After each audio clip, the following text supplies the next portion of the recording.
My name is Gail Herman, and I'm going to share with you about my mentor, Mara Capy. I met Mara Capy in graduate school. I was in a master's program in theater, and I had another master's going on in education. She was in education for her doctorate, and she was going to go away into Israel and create a movement program for therapists there. When I knew Mara, I followed her around, I have to admit, because she was fascinating. She was a dancer and a storyteller, and I loved the way she told stories. This was very unusual in those days. I'm talking about 1969 to 72 when I first was in graduate school with her. And Mara would not only use her body, but she'd often dance in the story to express some emotion of a character or of a conversation.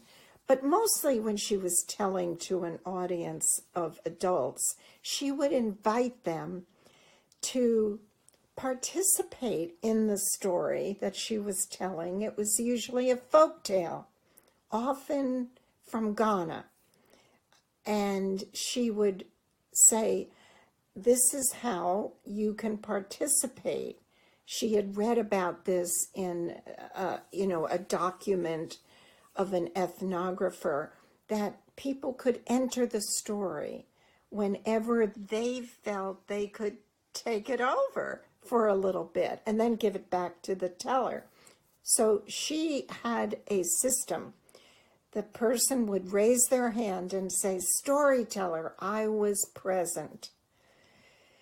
And then the person would tell and share the next part of the story, maybe something that the characters saw or something from their imagination. And then after they did that, everyone in the room would validate the person's contribution and say, "Ah, for sure you were there." And when Mara did this, it was quite exciting. People that the audiences she had were mostly adults when I saw them, when I saw her, but they really seemed to enjoy it. They didn't have to participate. They could raise their hand. She would pause and say, "What did you see, my woman?" Or, "What did you see, man?" Just like that, the way it might be done in a village. And then Mara, I followed her in Vermont, on times when I didn't have classes and she happened to be performing. And then Mara went to Israel to do her dissertation later on. But I got a job at Keene State College lab school. And at that lab school, I took what she did and put it into children's mode. And I call that organic storytelling, because the stories, the folk tales, come from the folk. And why not have children be part of that word folk in folk tales? And the children loved it.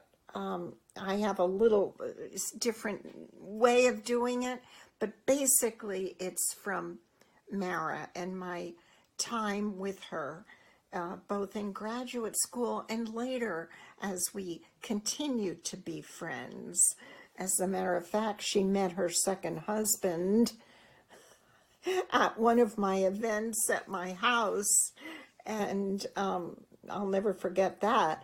But yeah, we maintained a friendship right up until she contracted lung cancer and eventually passed away with that particular ailment and illness.